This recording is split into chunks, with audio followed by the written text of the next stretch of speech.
Keep Friends Jr., I think, as Yeah. Fred. That one. Yeah. Ryan, I like going live when you're talking, A, because I can see you see it and you freak out, and then B, I just really enjoyed the first couple of seconds of this live stream was about Scooby-Doo, so that's great. Sorry, Scooby-Doo 2, the live action movie. Hey everybody, welcome to the USL show. This is a completely different group of people than we had last week for the most part, which is exciting. No, it's I'm actually Pony and I'm showing my face. That's for the right. First time. That's true. Yeah. You look really different. That's weird. Anyway, I'm your host as always, as most of the time. Your favorite podcaster's favorite podcaster, the man who is too hot for bandwidth, Evan Varela. Yeah, that's a new one because a couple weeks ago. Anyway, joining me, it's sometimes they're my soccer acquaintances, but they're always my soccer friends. This week, the man that puts the show in show notes, indestructible by Mother Nature. It's Ryan Allen. Hi, Ryan. Hi. Yeah, I'm back in Wilmington for fall break. I had 13 trees in my yard, 17 trees in my yard at the start of the hurricane, and only 4 remain. Wow. I should have said everyone's favorite Scooby-Doo 2 fan, Ryan Allen, but I missed my chance. Also joining us, he is as soft as a down pillow. I call him the Bernie Sanders of United Soccer League. It's my dear friend Goose. Hello, everybody. It's good to be back. Man. Thank you for having me as well. We had the lesser of the two members of Talking Jacks, Alex Warren, on the show a couple weeks ago. Is the far better version of without him, Talking Jacks doesn't happen. I'm just talking to a wall, and there's no internet connection. So he physically has to like tell you that you're on a podcast and like set that. I like the fact that you specify talk to yourself. Radio. He is the brains behind the operation. Let's put it that way. It's true. It's true. Also joining me tonight,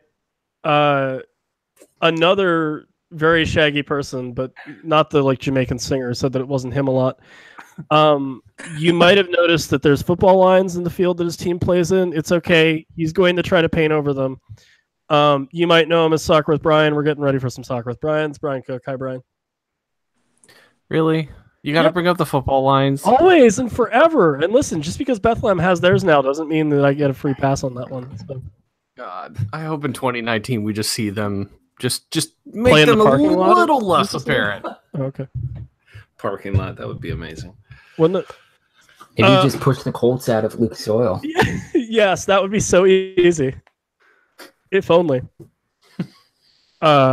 Also joining us for the first time, which is saying something because, good Lord, we've had everybody and their mother on the show.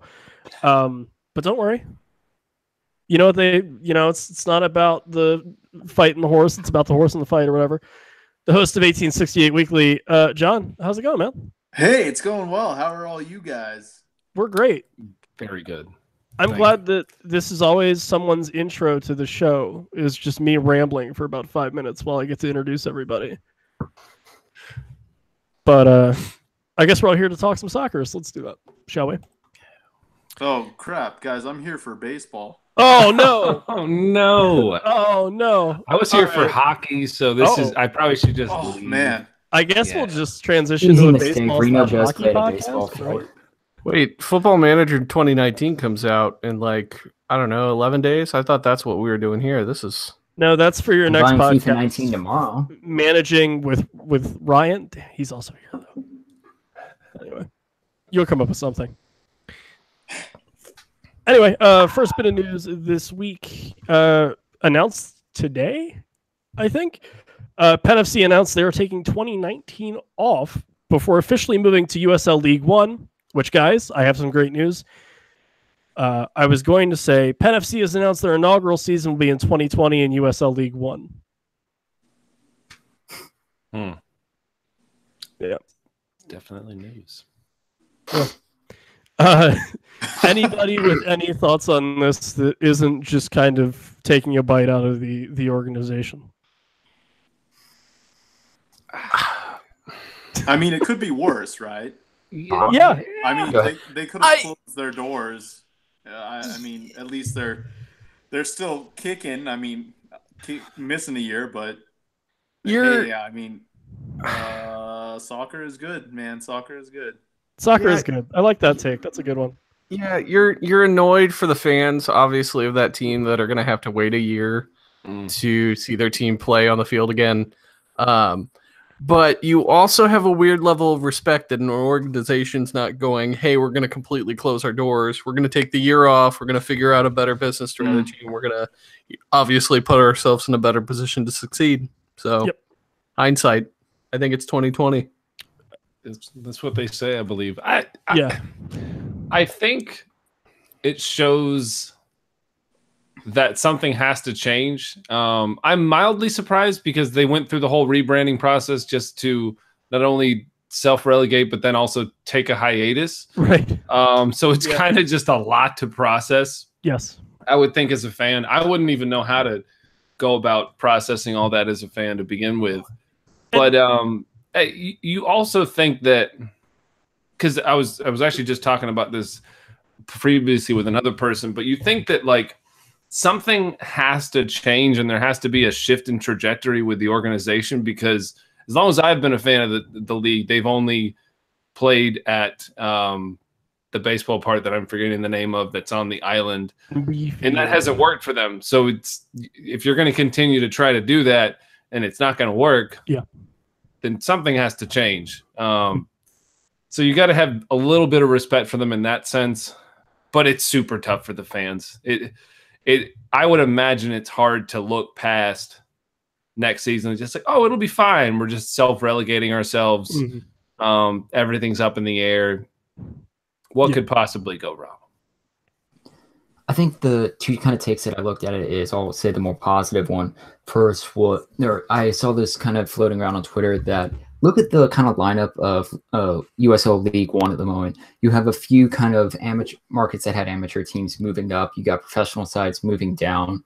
It shows that at least there's a marketplace for teams that need to have this kind of like intermediate kind of spending habits and still be a professional team. And it's, especially at the D2 level, it's hard to go all in at the highest spending when you have the likes of Cincinnati and Sacramento up there. But you also know that you're not anywhere close to playing in, say, or playing like around Des Moines or Lakeland currently. They want to have that kind of middle ground, which I think is a good move. And for Harrisburg to kind of recognize that is a good choice. But I do understand kind of where their fan base is coming from. Current owner of Penn FC is George Altiers, who owned the Hammerheads before the team was shut down in 2016. Which for me, at least off of that, was concerning. I think just that when he shut down Hammerheads in 2016, it was like he wanted to get out of the league, and then less than like a month later, he was buying into Penn FC, and now Penn FC's having troubles. Here, it just seems like they need it. I agree with you, Goose, that they need to change something about their culture to avoid Altiers kind of going 0 for 2. Yeah. Two things. One is just kind of, I have a closing thought, and then I actually have a question based off of their roster. One, this kind of screws up the whole relationship with Rush Soccer to take a year off in a way. If you're being billed as their first team, now they don't have a first team again for a year, and you're kind of back at square one in 2020 with that pipeline. So I'd be a little disappointed if I was Altiers or Rush Soccer in that case. Again, it's a better decision, I think, long-term for business. You can't lose a lot of money if you're not operating. But yeah, no, that'll be an interesting thing. As far as the USL Championship or even League One or maybe even League Two goes, is there anybody, and I can think of a couple people, on this Penn FC team that you think we see next year in USL, or maybe even in MLS or what have you, in 2019? Heineman.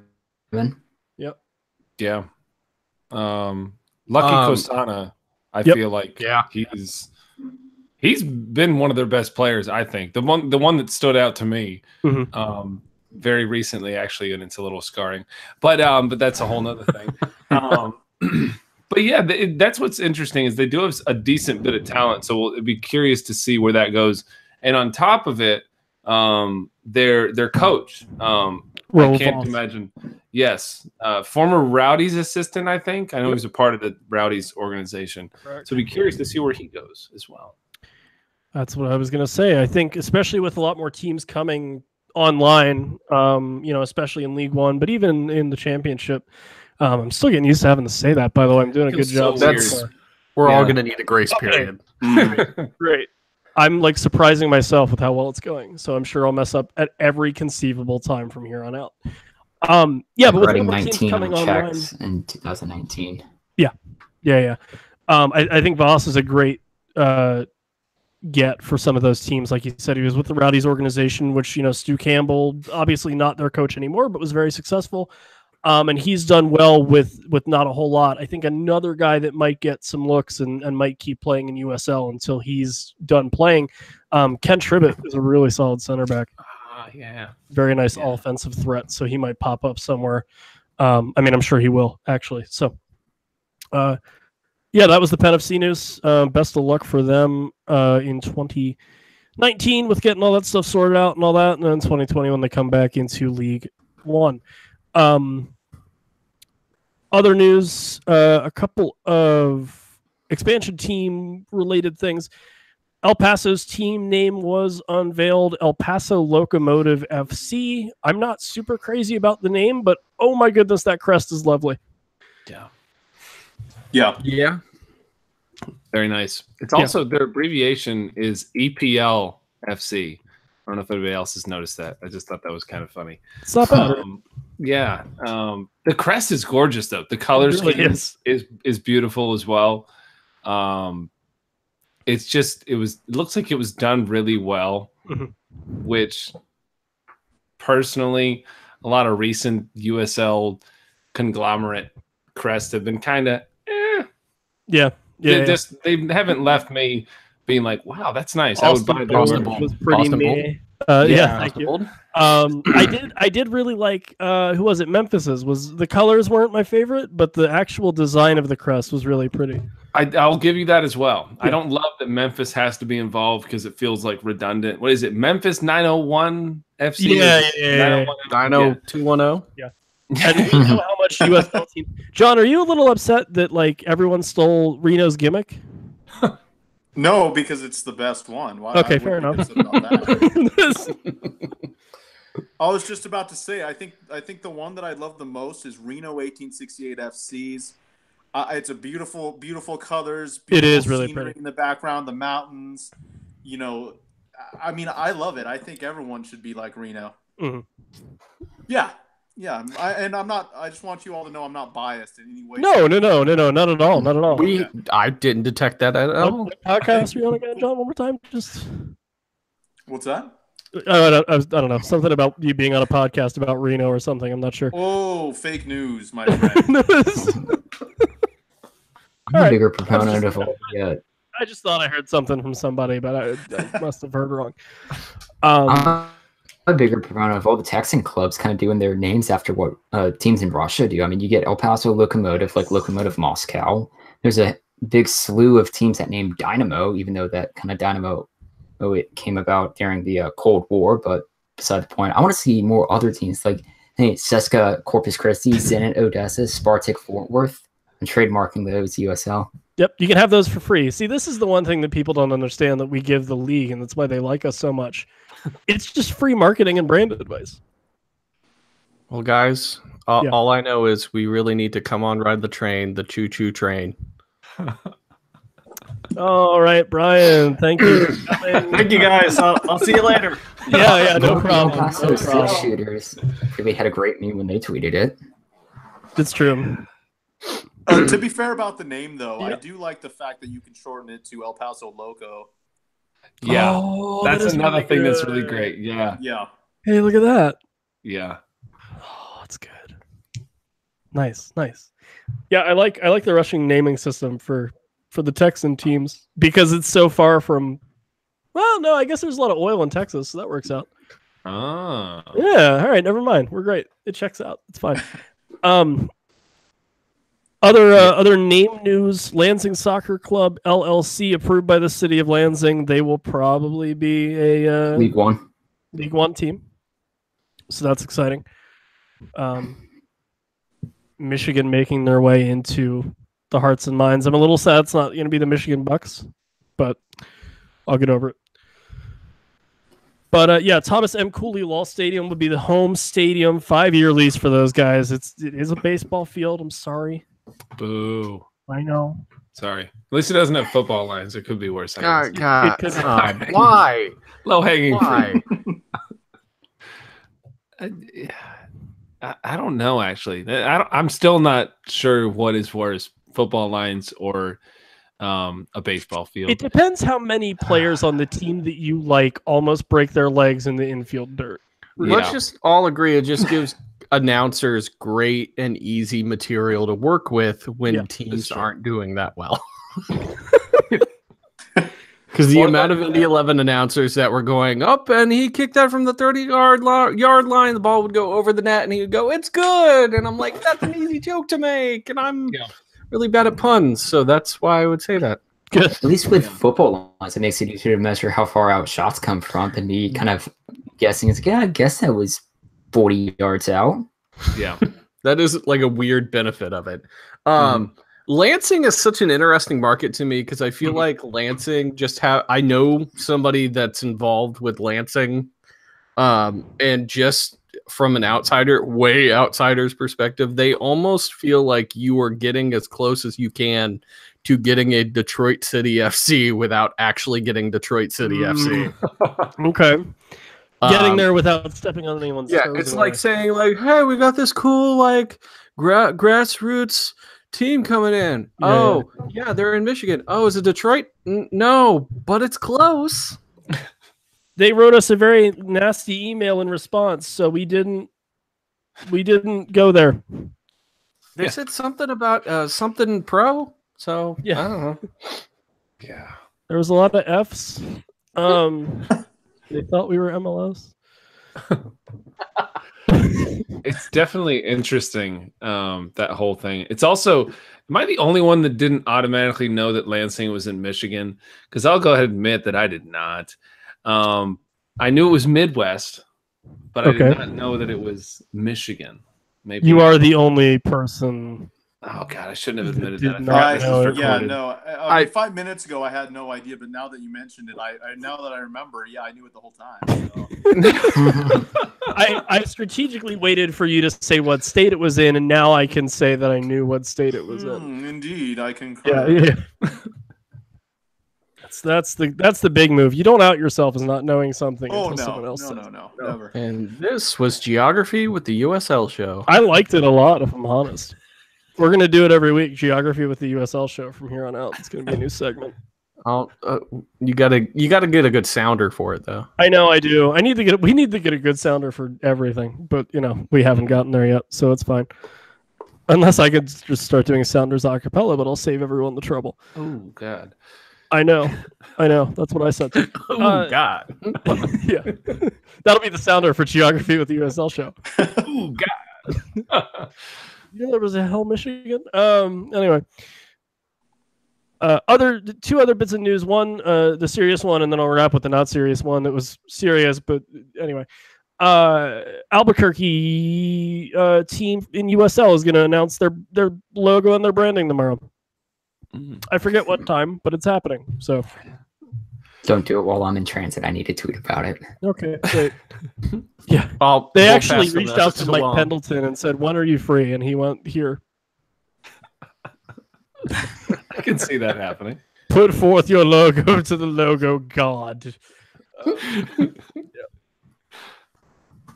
Do you think clubs are actively like, what is he going to think? What is he going to think? What is he going to... They have to, right?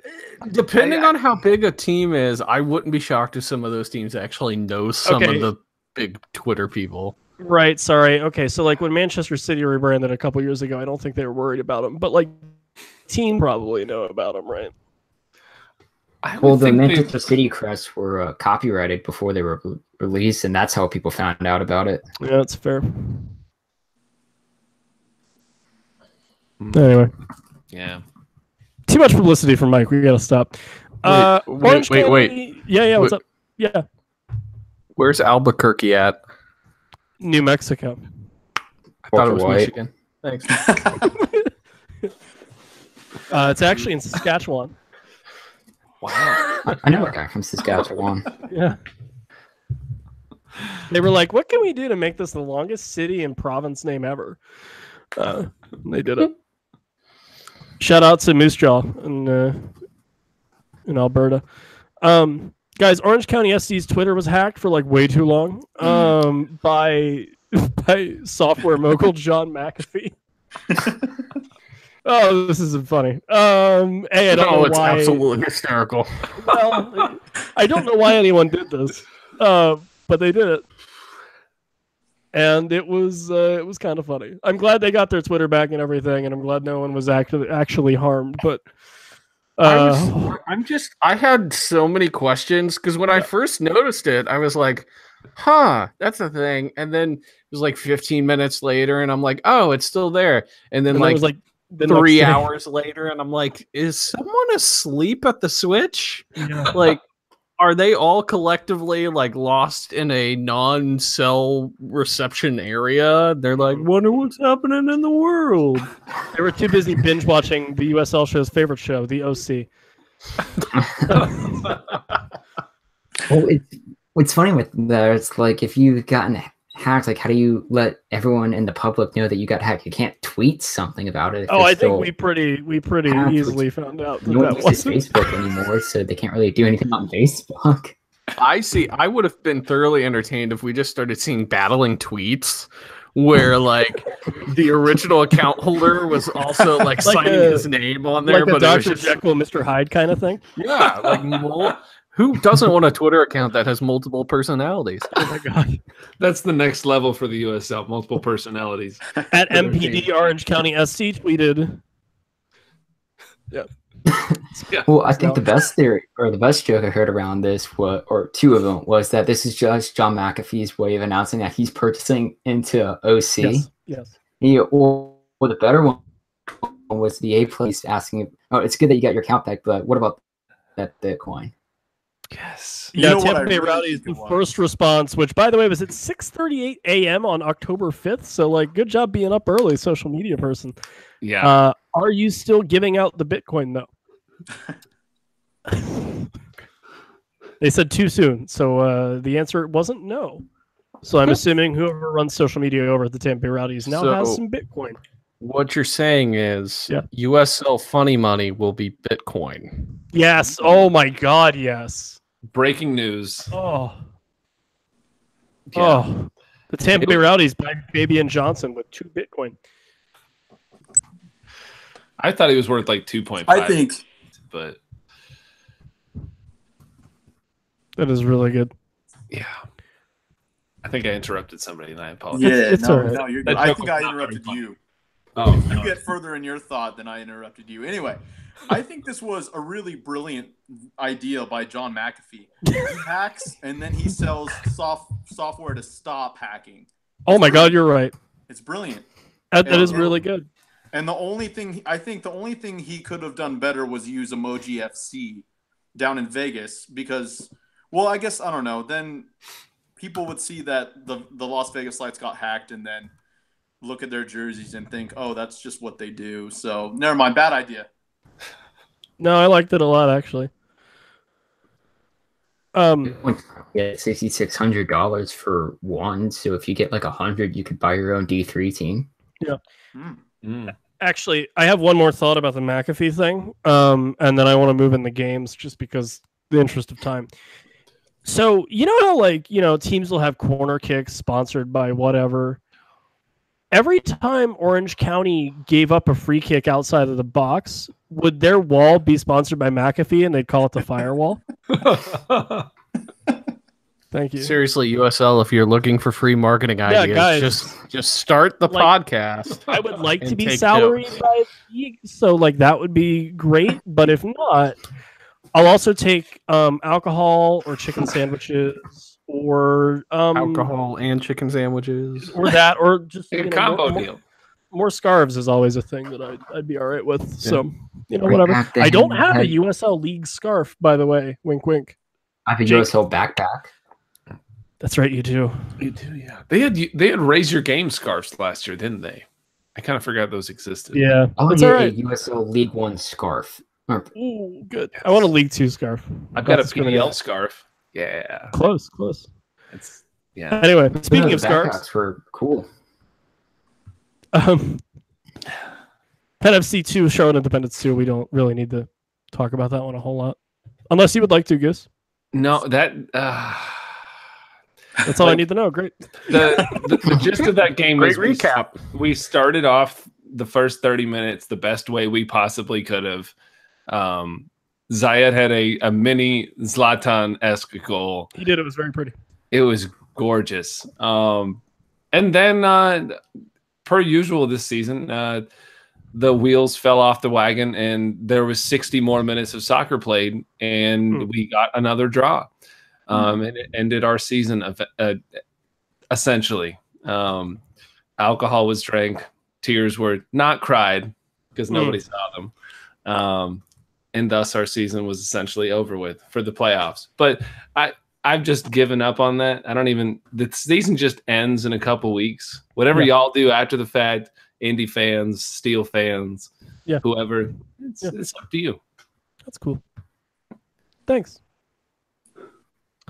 Other games, Atlanta United 2-1, meaning the team that plays in Atlanta in the United Soccer League scored once, and the Tampa Bay Rowdies also scored once, that one ending in a 1-1 draw, which, Ryan, this wasn't the game that eliminated them from playoff contention, right? It was the loss, or do we not know? I know they're out. The Tampa Bay result against Charlotte was the one that eliminated the Rowdies. Okay. Atlanta's been long eliminated prior to this. Sure. But this certainly didn't help Tampa Bay in terms of their. At this point, it was a really fleeting chance to get in, but they really needed the win here to have any shout at getting into the playoffs. It was a result they needed, and just came up a little short. Monarchs 2, Oklahoma City 1. Sebastian Salcedo with a brace for SLC, scores in the 17th and 48th minute. Alex Dixon for OKC in the 72nd, which is a new minute that is not the 72nd. It is the one that happens in the first half that is 2-2s, which most people call the 22nd minute. First win for SLC since August 25th, which is a 7-match winless streak. Not good for them. Good that they got a win back, though. They certainly needed it. Listen, they're in the playoffs. Rio Monarchs. It's basically down the seeding in the Western Conference. But good for them to get off the really weird, slow second half of the season they were on.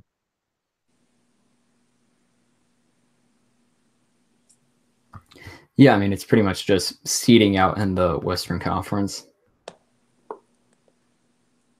There's really only one team left, and currently St. Louis is the one on the outside looking in, but there are 3 teams left in contention in 2 spots. Yeah. Seattle 2, Seattle Sounders 2, LA Galaxy 2, also 2.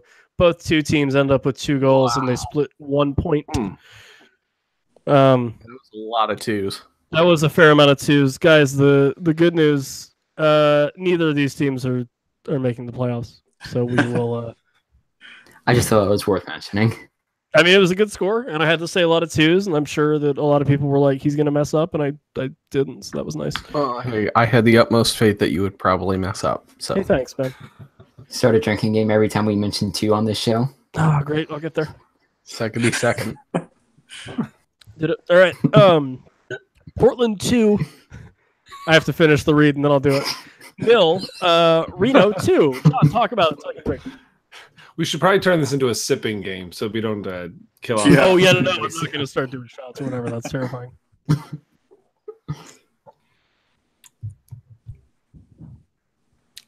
John, how was it? I'm very glad that you guys had Yoshi Graf because he's like one of my favorite players. Yakin? Yeah. Is it? Yeah. Okay, great. Yeah, He's he's a good guy. Yeah. So going into this match, I think my fellow Renoans or Renoites, it doesn't really matter. we're all a little wary going into this game. Portland Timbers too. They're no pushovers, man. But No. Reno went in and played their game, played really well. First goal from Duke Lacroix in the 36th minute, and then Jochen Graf in the 85th. Portland actually had a majority of the possession, 51.3%, as opposed to Reno's 48.7%. Reno typically actually owns the possession in the matches that they win. So it was really interesting seeing them not have the possession advantage and still come out with that win. Portland also had more shots with 13. Reno had 11, and then 5 of Portland's were on goal and 3 for Reno. 23 clearance lead for Reno, and then 16 for Portland. And then really surprising to me here is that there were only like 1,200 people in attendance. But anyway, as for getting off the script for a minute here, Sure. Reno played really well. The passing was really good. Duke LaCroix has been all over the place for the last 4 or 5 matches. So it was really cool seeing him finally getting his first goal this season. And then this was Jochen's second match of the year for Reno. So him coming out with a goal is really rad. Yeah. Yeah.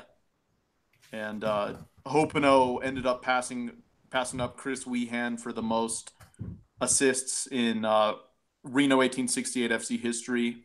13 off the top of my head, I believe, is the number. And nothing happened on Saturday, which we'll get to eventually, right? But yeah, and then most importantly, Reno clinched playoffs. So that's definitely the most important thing. Needed 1 point, went into Portland, left with 3. And yeah, great game from Reno. I completely forgot Graf was out west. Be honest with you. Yeah, It's nice to see him out there. He was really good with Rochester. What was it, 2 years ago now? Really caught my eye every time he would play. Decently, nice enough in person, especially in the opposing player to opposing member of media interaction. Just a super sincere guy. Didn't really catch on with Tampa this year. I know at one point Bethlehem wanted to bring him in for some other guy. And then, he got out to Reno. Hopefully next year he just kind of finds a team, whether it's Reno or somebody else, and just stays there and becomes the number 1, because I think he has it in him, for sure. Also, is Duke LaCroix maybe the best name in the USL? Yeah, how mad is he that there's a very popular water that has his last name? Oh, you know what? Is he the heir to the water or Tiger Graham? I'm going down to practice tomorrow. Yeah. I'm totally going to ask him. Definitely ask Duke. Yeah, I mean, it never crossed my mind. If he's the heir apparent to the LaCroix throne, and then if he doesn't punch you, how upset that he gets every time. Actually, you might be able to answer the second question with the first one. Show up with a 6-pack of LaCroix. Oh, no, don't do that. Well, I was going to be... Oh, yeah, go ahead, no, John. I really value my relationship with this team. So going in just to get beat up by the front 11's not really, or the starting 11's not really something I want. You know, when you mess with a bean, you get the whole burrito, man. For sure. That's a phrase I use all the time. Well, I was gonna ask you, John, having seen, because Duke LaCroix actually played for Indy during, I think, their last season in NASL. And I was very sad when he left, because he's one of those guys that I see, and every time I see, he is freakishly fast. Oh yeah. But he's also extremely painfully raw. So I didn't know if you had any thoughts about what his future entailed, because, and I'm totally being selfish asking about a former Indy 11 player, but I seriously would love to see him just elevate his game even a little bit more, because I seriously see him as potentially a true MLS player. Right. And so that's one of the really great things about Reno 1868 is that they are affiliated to with the San Jose Earthquakes. And I don't know if you guys have been following the Earthquakes or the MLS lately, but the Earthquakes suck. and so, with Chivas coach coming in, it was announced earlier today. I I think there's going to be a whole lot of changes, and I think those changes are going to be beneficial to a lot of Reno players, including Duke Lacroix. And I think that he'll end up with the Quakes sooner than later. Now, whether or not it's like a starting position, we can talk about that, but I don't really think that's like in the near future. But definitely can see him like coming off the bench, like a Jimmy Ockford kind of role, you know, maybe even a Chris Wehan. But I hope that answers your question. That's where I see him in the future. Definitely a Quake. No, he was just a really interesting guy when he was here because he had trialed with the team for a while and he had been at the University of Pennsylvania. The team wanted to sign him before he had graduated, and he basically said, I want to graduate with a degree before I become a professional soccer player. Yeah. Which graduating from Penn University is a pretty prestigious thing in and of itself. So he's an extremely smart dude. So it's just good to hear that he's doing well. Yeah. When I Penn University. Sorry, guys. When I interviewed him, you're right. I interviewed him a while back for the very first time, and he blew my mind. Like he saw things on the field that I didn't see from the press box, and it's just he's a very smart guy. One of the best interviews I think I've ever had.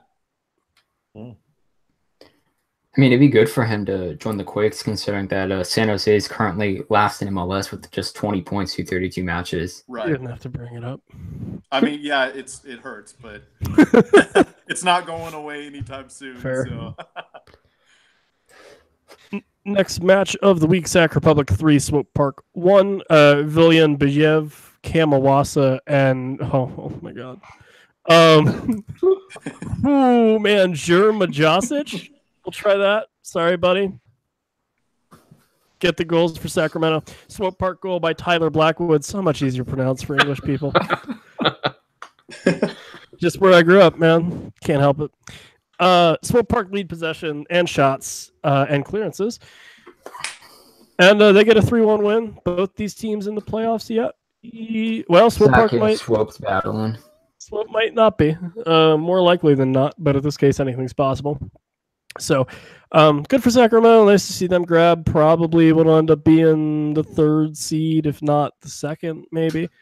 I'm going to guess it'll be the 3rd seed. That's what Pony was talking about in our Indomitable City soccer chat, and it's looking like it'll be matched up with the Portland Timbers 2 as that 6th seed. So that's a chance for Kev and Pony to kind of face off.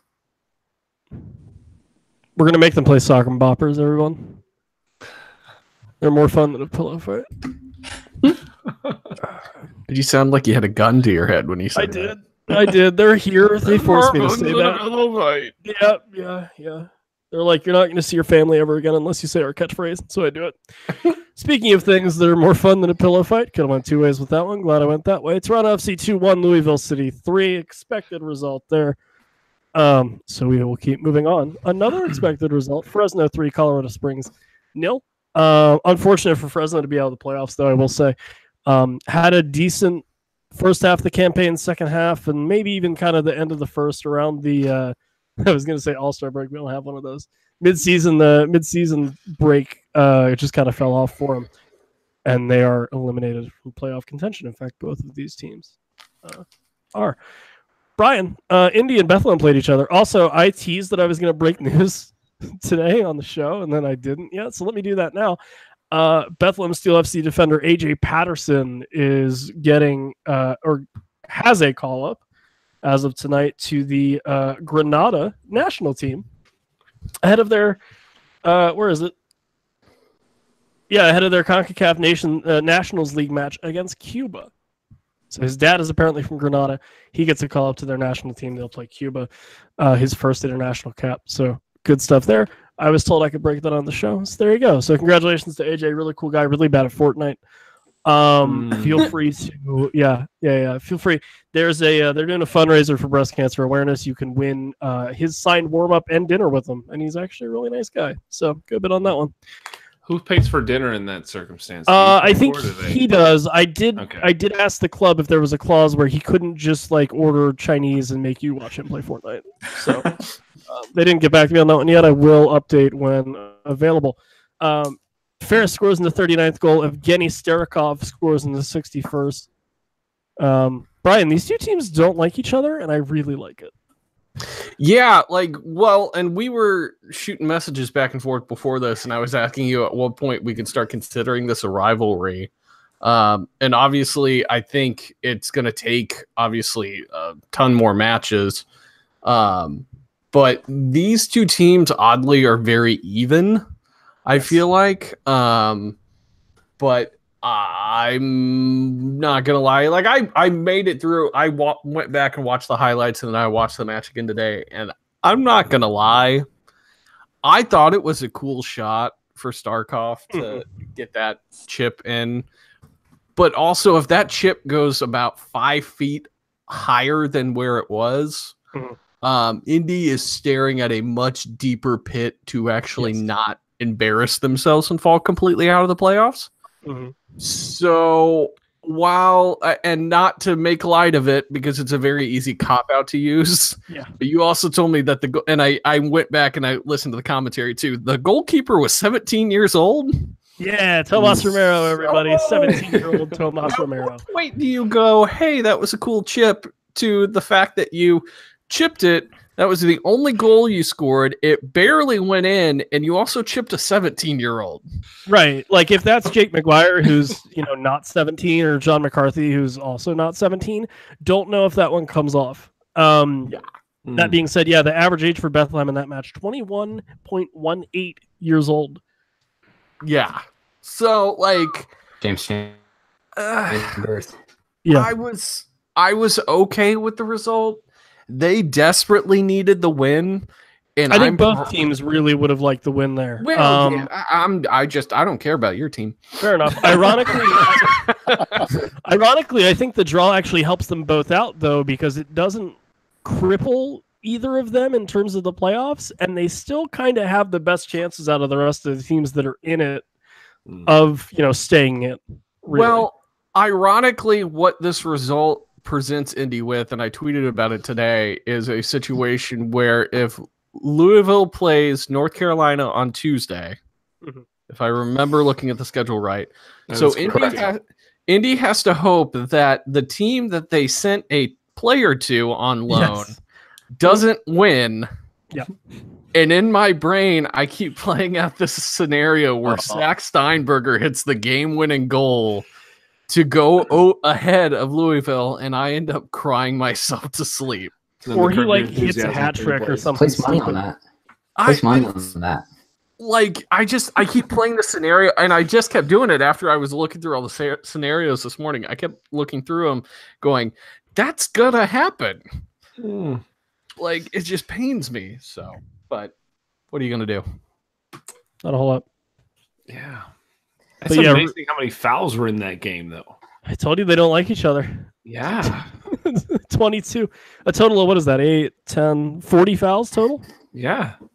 Yeah. That's a lot of fouls. So, Brian, as far as Louisville, since they're hosting North Carolina, at least there's solace in knowing that Louisville's only lost 3 times this year or at home, and that's only been to Pittsburgh, Toronto FC2, oddly, and FC Cincinnati. The Toronto FC2 thing doesn't make me very excited, Ryan. That was at least one lower match, but look at the quality of teams that also beat them, and that was Cincinnati and Pittsburgh, who kind of sandwich Louisville. And I think Louisville will play a tough, or at least still their full lineup. They only have 2 points on Pittsburgh. Or going into the final 2 matches. Both teams are competing to get that kind of 2 spot because they'll likely meet each other again in the conference semifinals, and they want to be the one to host that. Speaking of North Carolina and New York Red Bull, they played each other. NCFC 1, Red Bull 2. Could have said the Baby Bulls didn't. It's fine. Anatola Bong scores in the second D4th. I'm doing great with the league branding, not doing great with How time. much have you had to drink, just out of curiosity? Not enough and too much, apparently, all at the same time. Anatola Bong in the 24th minute we'll get back to him. Kyle Becker ties things up for North Carolina 52nd. Tom Barlow ends it, gives Red Bull 2 the lead and the win, 79th minute goal. Anatol Abong like kicked a dude after the first half whistle blew and got a red card. Ooh, you can't do that on mic. Even if the play is going on, I don't think you can do that. It's true. You can't do it at any time, but especially after the first half whistle. So for Red Bull 2, who are clinging to that 8th seed, to not have Anatol Abong, who since he's popped back up for them has been very good. Yeah. Not great. Not great. No. Even worse, or even less not great. Yes. Words tough, English hard. I agree. NCFC, I'm going to take a little bit of enjoyment from this. NCFC lost a man up at home. Yeah. Sorry, NCFC fans, but I got a little enjoyment out of that. Now NCFC has a 2-match road trip against Louisville and Charlotte, which they need to win one of those games to try and still stay eligible. And this, they have 44 points and they need to at least get one victory to get them up to 47 to be level with Bethlehem and Nashville. They would lose. And I feel like if it's not against, if that victory is not against Louisville, winning against Charlotte's going to be too little, too late. Shall see. Yeah, they need some help. Both they need a win, and then they need goal differential help too. Because Nashville's plus 11, Bethlehem's plus 14, North Carolina's only plus 9. One thing NCFC would have is if they get a win, they would have 2 up on New York Red Bulls too, since the wins tiebreaker is the first thing to decide stuff. That's true. They would sneak in, assuming. Moving on there, Pittsburgh 0, Cincy 0. Yeah,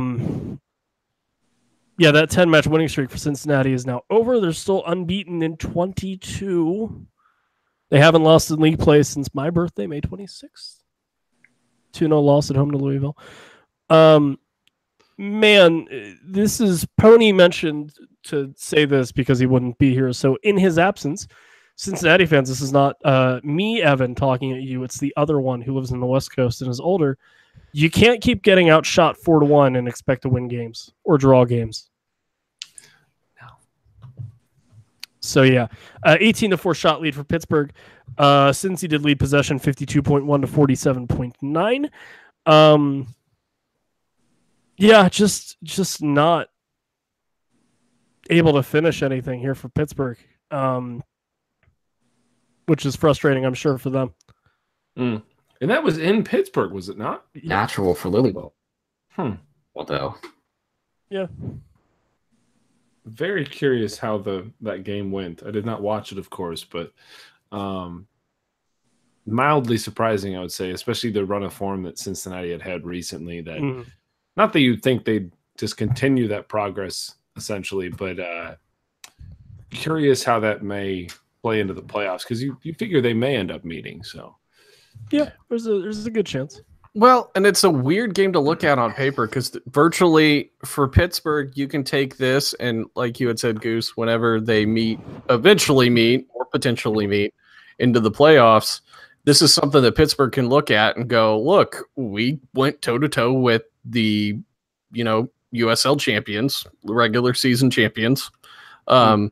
And we, on paper, were dominating them. And it's one of those games where if they played an extra 30 minutes, I'm sure Pittsburgh probably would have gotten one in eventually. But for FC Cincinnati, this is almost, especially since they didn't lose, this is one from a coaching perspective that you take back on paper and you go, look, this is clearly something we need to work on. And this is something we definitely need to address. And now you have at least one more game or one more week that you can really try to fine-tune some stuff before you hit the playoffs. Yeah. I think the big key I saw from this was if you remove FC Cincinnati's 3-1 win over Pittsburgh in the Open Cup earlier this year, the only the only match they had, or the high-scoring match they had against Pittsburgh or Louisville was only 2 goals. Other than that, they would get 1 or they've been shut out of. I mean, Louisville was the team that shut them out. Pittsburgh, you just saw them. I feel like this is to face in the playoffs because they make things difficult. And Cincinnati or Louisville and Pittsburgh stubborn sides that Cincinnati will pretty much almost, it's not a certainty, but it's likely that they'll run into them. And out of the two, Louisville and Pittsburgh will probably face each other in the finals, or depending on who's home or road on that one. Louisville looks likely to come out of that one, and those Cincinnati would when they're there. Yeah. Even a team like Nashville may give them problems. Yeah. Nashville 3, Richmond 0. Expected result. Man, if Nashville could score like this every week, they would not be where they are right now.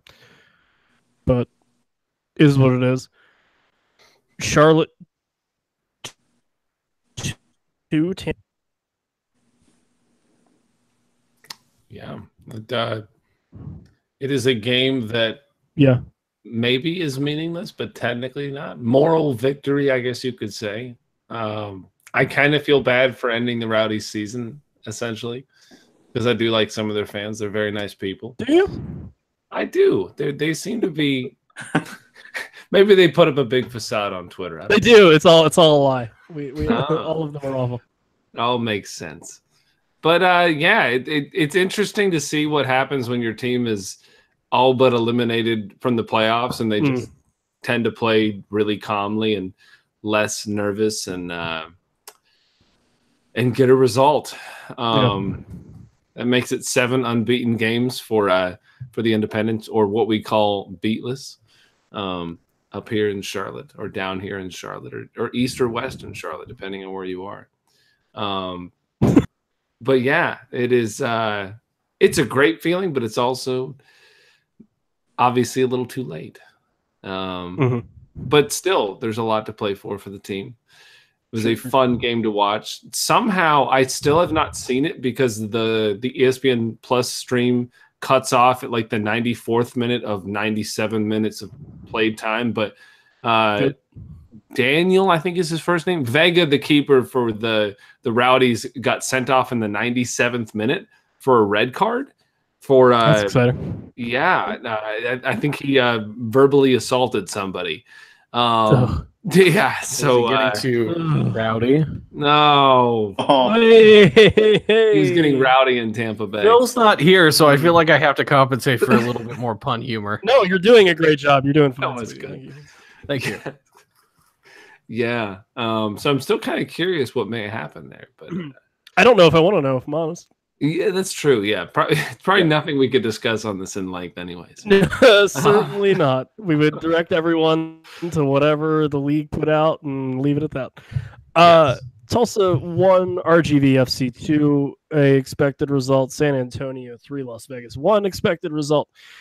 Orange County 2, Seattle Sounders 2-1, meaning the team that plays in Tacoma in the USL scored 1 goal, and Orange County scored twice.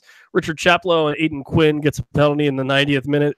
Seattle scores in the 60th. So they go from taking the lead to losing 2 points to then losing that final point on a penalty in stoppage time. So that's nice.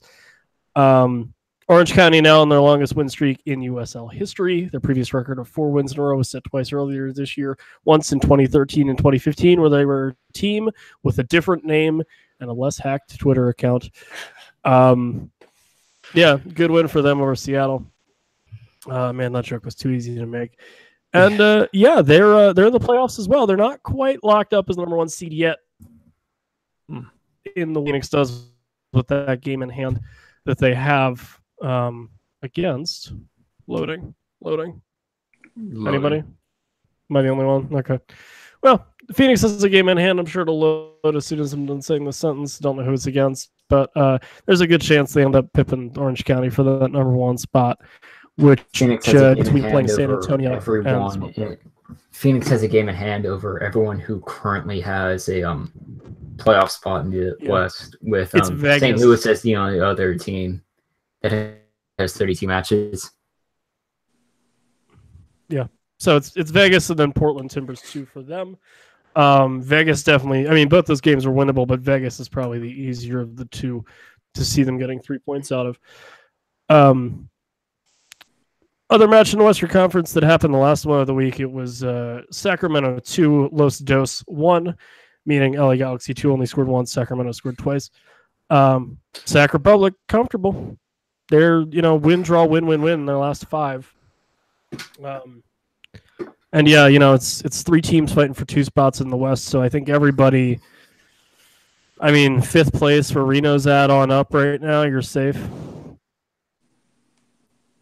But besides that, it could change around a little bit. But man, it's going to come down to St. Louis and San Antonio, I think, and I don't know. San Antonio faces RJV in the final match. St. Louis faces Oklahoma City, and Swope Park Rangers has Los Dos. So Swope are probably fine, right? They do have a point up over St. Louis and San Antonio. Right. I feel like it'll be Swope and San Antonio out of that one, just based off of the opponents they're facing. Well, and St. Louis can't just win and be in the playoffs, which is the problem. Which will be like the second year in a row for them in 2 different conferences where they're not going to get in pretty much on the last game of the season. So it's unfortunate for them. But next year. Yeah. Oh, if only. I can't wait. Last game of the week, Atlanta United. Williams guy gets a brace, scoring against his old team. That's got to feel awkward for him. Lagana scores in the 27th minute to start things off for Charleston. Battery are going to finish 4th probably, which is fine for them. They'll end up play 5th seed, so Indy 11 or Bethlehem probably. That'll be a fun matchup. Should be interesting. It's odd because you wonder what was going on with Charleston in this game. I kind of recall them maybe backing into the playoffs last year, and then we know how their season ended at home against the Red Bulls. So you wonder what's maybe going on there. I honestly don't know what's going on there, so I have no insider information. But it's really curious to see Atlanta United 2 get the victory there against a very strong Charleston team. Yeah. Well, and Charleston's so interesting from an Indy perspective because I was even looking at the top 4 and which of the 4 teams Indy would best to be suited against. And realistically, knock on wood, if everything plays out and Indy doesn't lose the 5th spot, Charleston is honestly and arguably their best match that Indy could get in the first round. I think Indy plays Pittsburgh in the first round, they get smashed. I think Louisville would probably be a difficult game, especially at home. Yeah, Cincinnati's no contest for them. So Charleston is realistically Indy's best shot at trying to do anything. So it's just so interesting because even from somebody that's only been really paying attention to the USL for a year now, Charleston just seems like the weirdest top 4 team because they're so quiet compared to the rest of the top, the other 3, that you're wondering, you're like, how did you stay up? Anheuser, their coach. Yeah. It's really, I don't even know that even their fans would have expected them to be this high. They did retool decently, but even still, a top 4 finish for them is surprising, I think, for a lot of people. So, yeah. And Brian, I would say don't sell short against Pittsburgh. And there were 2 matches earlier this year. Both of them were draws. Yeah. Cincinnati's going to be a tough opponent. You guys had earlier this year. Charleston is another, or despite a loss and draw with Charleston earlier in the year, that's another beatable team. So even at the 5 or 6 seed, those are still winnable games for Indy. And even if you guys do drop down to 6, just take solace in is that if you get to the second round, you wouldn't have to face Cincinnati immediately. Yeah. Yeah. To wrap things up, John, as our kind of Western Conference representative and as a guy that covers a team that has a playoff spot, right now, Orange County, Phoenix, Sacramento, Real Monarchs, Reno, Timbers 2 have all clinched playoff spots, which means there's only 2 left. Who do you think gets in from the Western Conference? How do you see things going for, I guess, Reno specifically? So the 3 teams that are fighting for a playoff spot right now, and correct me if I'm wrong, are SPR, San Antonio, and St. Louis. St. Louis. Right. I can see St. Louis and SPR making it. I don't know. Actually, I don't know about St. Louis. St. Louis is kind of the one where they only have 1 game left in the remainder of the season, right? No, they have 2. They have 2? Okay. They have 2. Yeah, they have the game in with Oklahoma teams, actually. Let me check. But yeah, I mean, right now they're on 49 points. They're losing the tiebreak to San Antonio on wins because they have 13 and San Antonio has 14. Right. But they'd have San Antonio in goal differential, actually, if they were level on wins come into season. So they play Tulsa on the 10th and then Oklahoma City on the 13th. Both of those, I believe, at home. Yeah, that's a tough one. St. Louis has been a weird team this year. Like they could go in and play lights out like they did against Reno, and then not have a very good match the next week. Oh man, that it's a really close race. Yeah, but I think I'm gonna stick with it. SPR and St. Louis finally makes it. Yeah, seriously, especially for that team. I mean,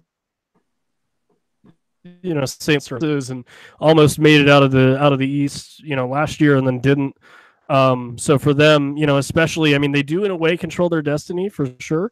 They'd have to. Yeah, I mean, really just win both your games and you're in at that point, unless San Antonio absolutely blows somebody out. The end of the season to the tune of like 6 goals, but I don't think that's going to happen. Fair. John, where can people find you on the internet and things like that? Yeah, check out 1868 Weekly on SoundCloud and also on iTunes, and then you can follow 1868 Weekly on Twitter, and then feel free to follow myself at John Macaluso on Twitter as well. Yeah. Eastern Conference gentlemen. I know, Ryan, you dabble in both conferences just because you're here. So for Goose and Brian, same question, and then where can people find you guys on the internets? So, I guess I'll paint the picture in the East. Your current teams that have got a number 1 seed, Louisville number 2 right now, Pittsburgh 3, Charleston Battery 4. From there, Indy 5, Bethlehem 6, Nashville 7, Red Bull 8, Ottawa 9, and North Carolina 10. So a lot more things to figure out and a lot more teams to choose from. Goose, I suppose I'll start with you as the guy who unfortunately has the eliminated team, even though you've been doing well. Too little too late, I suppose. Yeah. What's your, I guess, 5, 6, 7, and 8 in the Eastern Conference looking like? I honestly think... It doesn't have to be in, order. But, I mean, who do you think gets in out of these, 6 teams? It's going to be interesting because what I think will happen isn't what I want to happen, quite frankly. The idea of NCFC being ahead of us on the table, it makes me a little sad. Sure. A lot of sad, let's just be honest. I honestly see it probably being 5 Indy, 6 Bethlehem, 7 Nashville, and probably Red Bulls at the 8th seed. I'm not sure who I want less to make the playoffs between Ottawa and NCFC, because if Ottawa makes the playoffs, that means the 8th seed, we beat 5-1 aggregate, and we're 2 spots below them, which is just a sad thing to think about. Right. And also the idea of New York Red Bulls somehow going into Nippert and taking them down. Seriously. It's just a complete firestorm of absurdity. That would be amazing to see happen. Not that it will. I'm not a betting man. Sure. Nor do I had the money for that kind of thing. Fair enough. But it would be quite a thing to behold. But that's kind of how I see it going. With Ottawa and NCFC being the odd men out, as opposed to everyone else. But yeah, that's how I see it going. And where can people find you and your like on the Twitters? I always appreciate you hopping on just because you more often than not are recording Talking Jacks right before this goes live. Yeah. So I appreciate. I'm glad that podcast, man. Yeah, no, it's fun. You can find me personally on the Twitterverse at the Soccer Goose. Yes, you heard that correct, the Soccer Goose. Yeah. You can find the podcast I'm affiliated with. I think it's just at Talking Jacks. I should probably know this. No, it is. You're good. So at Talking Jacks. You Jacks. don't even need to know it. That's just that's how well you know it. Yes. It's ingrained in my memory. It is. But yeah, Talking Jacks, we focus solely on the independents. Yeah. Did you say you focus independently on the independents? Ooh, he did it. He did it. Just saying. He went there. Thank you. Hey Brian, where can how you feeling? Listen, I think Indy are safe at this point, man. I think they are. Yeah. I'm just, and I sent you a message today. You did. I'm just very negative about this team right now. I know you are. I'm just extremely And frustrated. I know you have a lot of motives on why they should and why they shouldn't make the playoffs. I understand. So I think realistically, I think they're fine, but also realistically, I can easily see them dropping down from 5th. Yeah. But I think regardless, whoever ends up in 8th in the Eastern Conference table, I'm trying to look. I think any of the team that he just said, it just sounded like mumbles to me. That was just mumbles. I think whatever team ends up in 8th place in the East they're going to be on such a surge. They have such a great chance to go into Cincinnati and at least give them a run for their money. But yeah, I think Indy's fine, really. I'm just very, very negative on the team right now. Fair enough. So who are the odd two is a better way of asking the question. Say that again, you cut out a little bit. Who are the odd two teams that are not, playoff bound come Monday morning? I don't want to piggyback right off of the Soccer Goose, but I'm having a hard time not doing that. Fair enough. If I really had to not piggyback, I could see Ottawa sneaking in at 8. Do you want to see that happen, though? Ottawa? No, really. But also I think they're just that capable. I like Ottawa. I think Ottawa's that weird, quiet team that nobody's going to really pay attention to, and then they'll upset someone. So they're real chippy, though. So I don't know how well that would play against Cincinnati. But if I had to choose two teams that wouldn't make it realistically, it would probably just be Ottawa and North Carolina. I think they just have way too much that has to happen above them to realistically have a chance. But at this point, I'm not trusting anything on this table because it can all dramatically change, especially just after Tuesday. But it can all dramatically change really fast. Ryan, your thoughts? I'm looking at the kind of Eastern Conference at the moment, and I feel like Ottawa just isn't really in a good spot personally. They need to get to 48 points, and he's already above that mark. And then basically you have Bethlehem, Nashville, and New York, who's at 47, 47, and 46 respectively. If Bethlehem and Nashville get one more point each, and if New York wins, and all three of those things happen, and that knocks Ottawa out of the playoffs, and it really does a really good job at knocking North Carolina out. Now, there's still a chance that all of those teams won't pick up the necessary points, but considering that Bethlehem and Nashville just need the one, and I feel like that's really it's almost inevitable they'll get that one. And then you have New York going on the road to play Penn. It seems like they'll pick up a win there. So I feel like Ottawa will be kind of on the outside. And then with North Carolina, they need to pick up 3 points against Louisville to stay in the hunt. And I feel like that's going to be a tough test because Louisville is going to be battling for that number 2 seed up in the Eastern Conference. They're not going to rest any of their star players. But if I had to kind of set up a top, or basically the kind of remainder of the Eastern Conference, it would be Bethlehem, Indy, Nashville, New York. Okay.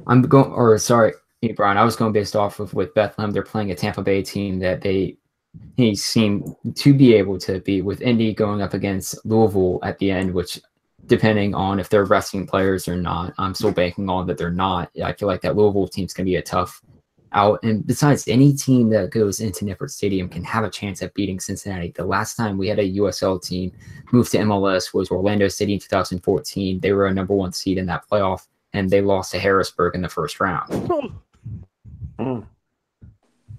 I'm sorry, who were Harrisburg? It was still Harrisburg there. Oh, okay. All right, great. I forgot. Yeah, no, I agree. I think the tricky thing is if Ottawa wins, they'll end up in 48 points, but they'll actually have the win tiebreaker over Bethlehem, assuming Bethlehem only gets 1 point. So basically, if you're on 33 games right now and you're in that group of 5, 6, 7, 8, 9, and 10, win your game. And then it's really easy because everything pretty much stays the same. If you're on 32 points, I hope Tuesday's good to you, because if it's not, then like I think if Ottawa, if Red Bull draw, they're in a lot of trouble, especially because it's against Penn FC, who are now playing for like an audition for another team next year. I don't know. That's a really weird spot for them to be in.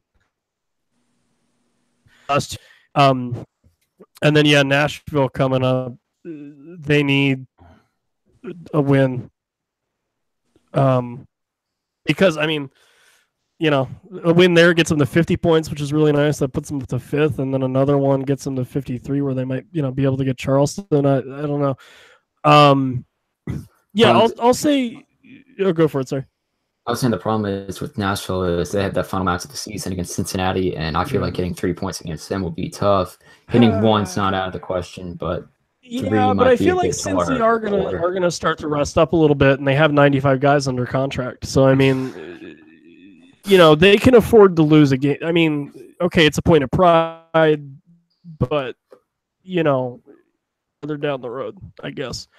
But I think 5 through 8. I think it's really a toss up. I think Bethlehem gets 5. I'm a little biased there, but I think they can beat Tampa more than I think Indy can beat Louisville.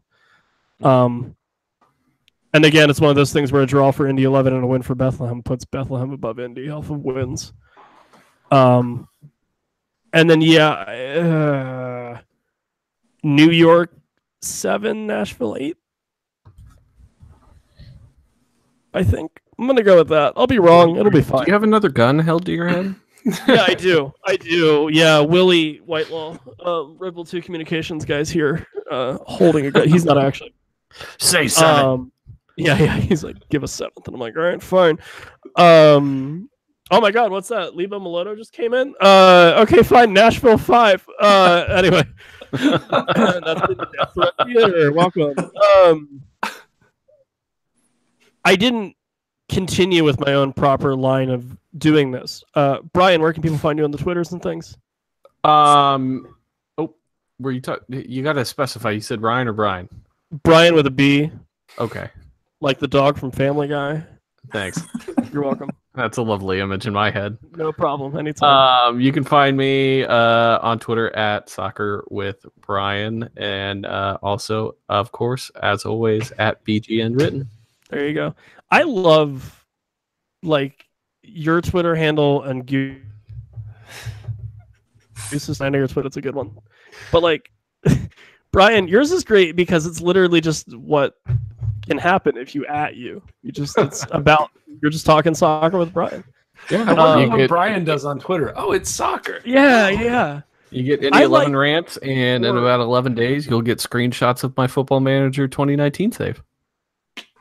What does it mean? Also, I kind of like to think that people just will like enter on Twitter at soccer, and then it like autofills with Brian, and they're like, he looks all right. Is it sad that actually when I came up with that handle, like I realistically was thinking about that kind of stuff, and I was just trying to make it as plain as possible without ending up with having to put like at soccer with Brian 184376 percent sign. So good, yeah. Hey, we're sorry. Soccer with Brian was already taken. Do you want Octavius Squid 42? And you're like, no. I don't think so. don't. No, thank you, Club Penguin. Ryan, who lives in North Carolina, where can people find you on the internet and also maybe in person sometimes? No, just kidding. Yeah, where can people find you on the internet, friend?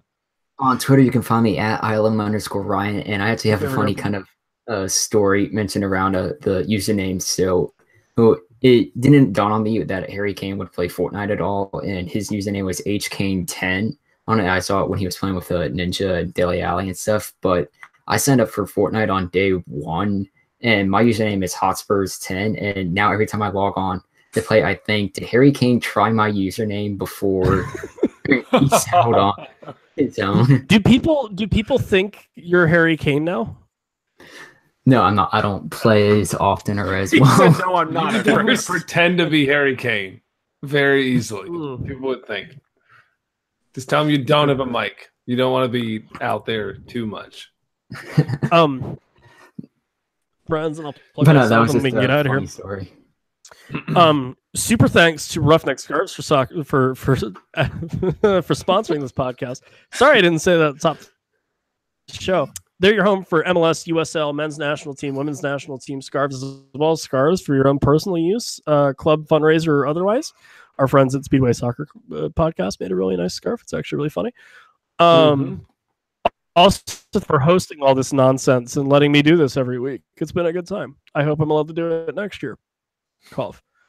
Also, some more friends of ours. Soccer Loco. If you go to our website, theuslshow.com, there's going to be that's when you know I'm done. There's going to be a blue and orange box, or if you're colorblind, it's just a gray and a gray box. Click on that. Buy any merch you want. Simple as that. Go for it. It's really good stuff. Another thing you can do is, for whatever reason you want to support this monetarily every month, you can. Patreon.com/the USL show. Go check it out. It's good stuff. What else do we do? I think that's it for the website plugs. Oh, just kidding. No, it's not. If you're listening to this downloaded, I have some good news for you. You got some nonsense. Live Monday nights at 9 p.m. Eastern. YouTube.com/the USL show. Subscribe. Hit the notification button. We'll be there. We usually tweet out links too, so it's all good. That's all of them. Yes. Great. If for whatever reason you want to hear more about me, interact more with me, just like general banter things, at SpeakEvanSpeak on Twitter. I don't message respond to all the tweets, so I won't be speaking at you, but I'll be typing. And if you can hear my voice now, maybe I've said enough words over the course of this podcast. You can chop them up and you can put it all into words. It'll be like an audiobook, but you have to do all the work. It'll be great. So yeah, thanks everyone for coming. John, Brian, Goose, thanks for filling in. Ryan, thanks for always being here and putting together those lovely show notes. Go check out Talking Jacks. They are some awesome podcasts. And until then, we only have one rule here. Rules: don't be a dick. And we'll see you guys next week.